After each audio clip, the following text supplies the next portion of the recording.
నమస్తే, welcome to our channel. నేను మిషాల్ని. ఏపీలో మన చూసింది మనం చిన్న తుఫానే. ఇక ఈ పండగ సంక్రాంతి తర్వాత అస్సలు పెద్ద తుఫాను చూడబోతున్నాం. అదేంటంటారా? 2.0 జగన్మోహన్ రెడ్డి సిద్ధమయ్యాడు. తర్వాత బస్సు యాత్ర.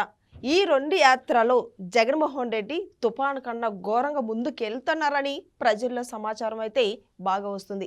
అయితే దీని మీద పూర్తిగా విశ్లేషించడానికి మనతో పాటు స్టూడియోలో ఉన్నారు సీనియర్ జర్నలిస్ట్ దుర్గకుమార్ గారు ఉన్నారు. వారిని అడిగి విషయాలను తెలుసుకునే ప్రయత్నం చేద్దాం. నమస్కారం సార్. నమస్తే మా షాల్ని, మన వీక్షకులకు. సార్, జగన్మోహన్ రెడ్డి గారు ఈ మధ్య సైలెంట్గా ఉన్నారు. ఎందుకున్నారంటే ఇక అసలు ఆయనకి ఏం చేయాలో అర్థం కావట్లేదు. ఇటు ప్రజల్లోకి వెళ్ళాలో అర్థం కావట్లేదు, అటు అసెంబ్లీకి వెళ్ళాలో అర్థం కాకుండా ఉన్నారు. అయితే తర్వాత ఇప్పుడు ప్రజల నుంచి వస్తున్న స్పందన ఏంటంటే ఈ జగన్మోహన్ రెడ్డి ఇక 2.0 సిద్ధమవుతున్నాడు, గట్టి ఆయుధాలే పదును పెడుతున్నారు అన్న వార్త అయితే గట్టిగా వస్తుంది.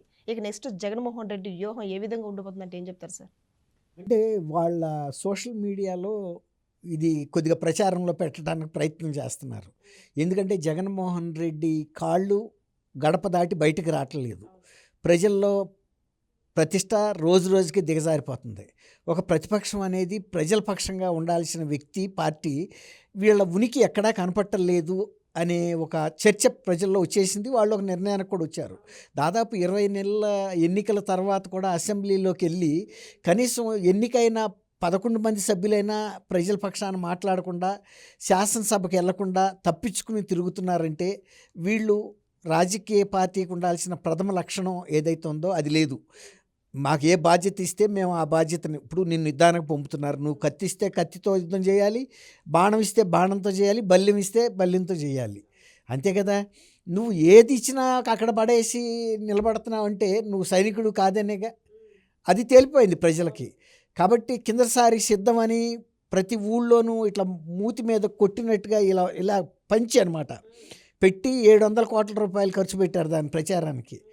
అది జనం అందరూ కూడా వాళ్ళ ముక్కు పగిలినట్టుగా భయపడ్డారు. ఎందుకంటే అప్పటికే వాళ్ళు చూడాల్సిన దాష్టికం, దౌర్జన్యాలు, అరాచకాలు, అన్యాయాలు, అవినీతి, బంధుప్రీతి అన్నీ చూశారు. అసలు పరిపాలన అనేది స్తంభించిపోవటం, వ్యవస్థలను ధ్వంసం చేయటం, ఇవన్నిటిని చూసిన మీదట జగన్మోహన్ రెడ్డి గారికి ప్రజల మీద కానీ రాష్ట్ర అభివృద్ధి మీద కానీ ధ్యాస లేదు. కేవలం ఆయన వ్యక్తిగత ఆదాయం పెంచుకోవడానికి ఒక్క నిమిషం కూడా వేస్ట్ చేయకుండా సంపాదించుకున్నాడు. ఆయన ముఖ్యమంత్రిగా ఉండగా బెంగళూరు ప్యాలెస్కి ఒక్క క్షణం కూడా వెళ్ళాల. ఆయన ఓడిపోయిన తర్వాత క్షణం కూడా తాడేపల్లి ప్యాలెస్లో ఉండలేదు, ఆంధ్రప్రదేశ్లో ఉండలేదు. మాట్లాడితే బెంగళూరు వెళ్ళిపోయే పరిస్థితి మీద ఉన్నాడు. తర్వాత అసెంబ్లీకి వెళ్ళిపోని ప్రజల తరపున ఏమైనా మాట్లాడుతున్నాడా అంటే అది కూడా లేదు. తర్వాత ఎప్పటికప్పుడు నేను ఇదిగో వస్తున్నా అదిగో వస్తున్నా అని చెబుతున్నాడు, కానీ గడప మాత్రం దాటట్లేదు కాళ్ళు. ఇది సోషల్ మీడియాలో కనీసం ఈ టెంపో అన్న మెయింటైన్ చేస్తే ప్రజల్లో అన్న వస్తున్నాడని, ఏంది అన్న వచ్చేది? కిందసారి కూడా అన్న వస్తున్నాడని చెప్పండి అన్నాడు, అన్న వస్తున్నాడని చెప్పారు, చూసుకున్నారు. ప్రజలు కూడా ఆయుధాలు నూరుకుని పెట్టుకున్నారు, ఎక్కడ ఆడిని అక్కడ వేసేసారు. ఏదో కొద్ది మంది తప్పుకుని బయటపడ్డారు. మొన్న గాలి జనార్దన్ రెడ్డి మీద కాల్పులు జరిగితే తప్పుకున్నాడు కదా, అట్లాగే అన్ని హత్యలు కూడా చేయబోయినా తప్పుకునే సందర్భాలు ఉంటాయి. అట్లాగే ఈయన ప్రజల మీద కత్తులు ఎవరి మీద నూరుతున్నాడు? ఆయన ఎవరి మీద? నువ్వు అసెంబ్లీలో మంచి వేదిక, నీకు అక్కడ నువ్వు అక్కడ మాట్లాడితే ఆయుధాల కన్నా కూడా, తుపాకుల కన్నా కూడా బాగా పనిచేస్తాయి నీ విమర్శలు కానీ, నీ సలహాలు కానీ. ఈ ప్రభుత్వ వైఫల్యాల గురించి మాట్లాడితే, వైఫల్యాలు ఉంటే మాట్లాడవచ్చు, కానీ నువ్వు ఆ ప్రభుత్వం వైఫల్యాల కన్నా నీ వైఫల్యాల గురించి నువ్వు భయపడుతున్నావు. వాళ్ళు వెంటనే నీ ప్రభుత్వంలో ఏం జరిగిందని అడిగితే ఆయనకి ముఖం లేదు అక్కడ. తర్వాత తను చేసిన అవినీతి మీద అడిగితే ఆయన సమాధానం చెప్పలేడు. అందుకని ఆయన తప్పించుకుని తిరుగుతున్న పరిస్థితుల్లో సిద్ధం 2.0 అని ఇప్పుడు కొన్నిసార్లు ప్రచారం ఆయన అనుయాయులు చేస్తున్నారు. ప్రజలు కూడా సిద్ధంగానే ఉంటారు. ఎందుకంటే ప్రజలకి మళ్ళీ ప్రతిపక్ష నాయకుడిగా కూడా తన బాధ్యత నెరవేర్చకుండా ఇంకొక వంచన చేశాడు ప్రజల్ని. అట్లాంటప్పుడు ఈయన రేపు అసలు సిద్ధం 2.0 అని వెళ్ళి ప్రజల్లో మేము ఈసారి పోటీ చేస్తున్నాం, మీరు ఓటేయండి అని అడగటానికి ఈయన నేనేమన్నా తను చేసిన పని ఏమైనా ఉందా? తర్వాత ఈయన సమస్యల మీద కూడా అరాచక శక్తుల్ని ఎమ్మడబెట్టుకెళ్ళి అక్కడ అల్లర్లు చేయటం మూలాన రైతుల ఆస్తులు, వాళ్ళ పంటలు ధ్వంసం చేసిన సంఘటనలు కూడా మనం అనేక సార్లు చూసాం. ఎందుకంటే ఆయనతో పాటు ప్రయాణం చేయటానికి కార్యకర్తలు కూడా రాని పరిస్థితుల్లో గంజాయి బ్యాచ్లు, బ్లేడ్ బ్యాచ్లు లాంటి అరాచక శక్తుల్ని అద్దెకి తీసుకొచ్చి పెడితే వాళ్ళు ఎలాంటి పరిస్థితి, మొన్న సింగయ్యని కారు టైర్ ఎక్కి ఉంటే కూడా అందరూ చూస్తూనే ఉండారు, కానీ కనీసం కారుని వెనక్కన్నా తీసి ఆ టైర్ కింద నుంచి సింగయ్య తల బయటికి తీయాలి. అలాంటి అమానుషమైన పనులు చేస్తానికి పనికొస్తారు వాళ్ళు. తర్వాత ఆ కారు అవతలకి వెళ్ళిపోయిన తర్వాత కూడా బాడీ లాగి అవతల పడేశారు, కానీ హాస్పిటల్కి తీసుకెళ్దామని కూడా చేయలేదు. పోలీసులు తీసుకెళ్లారు. పోలీసులకి బాధ్యత. ఇప్పుడు ఒక పక్కనేమో ఆయనకి సెక్యూరిటీ కల్పించాలి, ఆయనేమో ఇచ్చిన రూట్ను తప్పించేసి ఇలా ధర్నాలు మన రోడ్ షోలు పెట్టాడు. ఆయనకి రోడ్ షో చేయమని ఇవ్వాల, ఎందుకంటే లా అండ్ ఆర్డర్ ప్రాబ్లమ్స్ వస్తాయి, ఇలాంటివి జరుగుతాయి. స్ట్రైట్గా మీరు ఏ కార్యక్రమాలకైతే వెళ్తున్నారో ఆ పర్మిషన్ ఉన్న కాడికి వెళ్ళమన్నారు.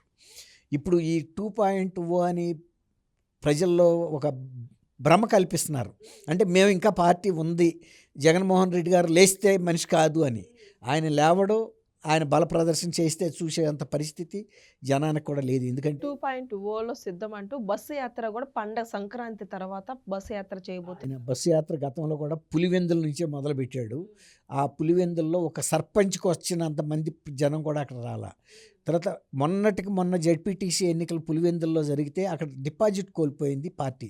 ఎందుకు? జగన్మోహన్ రెడ్డి గారు కనీసం ఒక ప్రతిపక్ష నాయకుడిగా చేయాల్సిన పనులు కూడా చేయలేకపోతున్నాడు. ముఖ్యమంత్రిగా ఘోరంగా విఫలమయ్యాడు.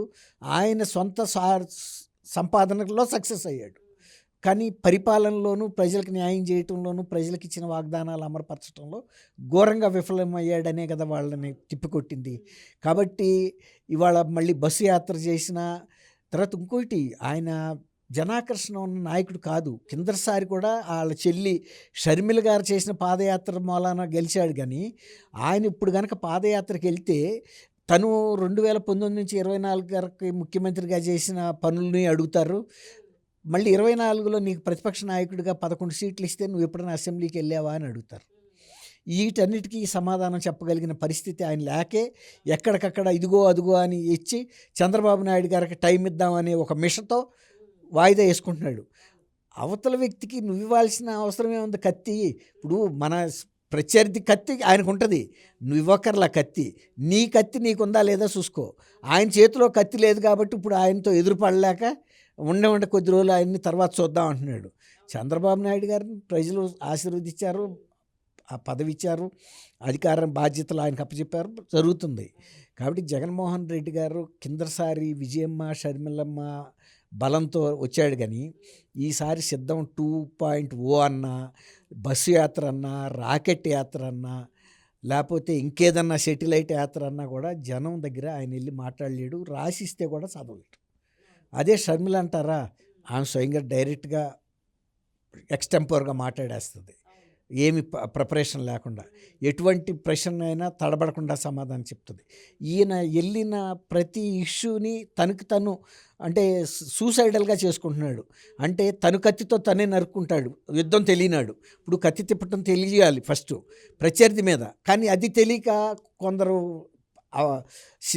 శిక్షణ లేని వ్యక్తులు, అనుభవం లేని వ్యక్తులు వాళ్ళ మెడలు తెగ్గొట్టుకునేవి కూడా ఉన్నాయి. ఇప్పుడు జగన్మోహన్ రెడ్డి గారు అలాంటి విద్యలో ఆరితేరాడు, కానీ సొంత కత్తి సొంత మెడ తెగ్గొట్టుకోవడానికి అవతలాడి మీద అయితే ఆయన యుద్ధం చేసే శక్తి లేదు, యుక్తి కూడా లేదు. Thank you sir. Thank you అమ్మా. శాలిని మన వీక్షకులు.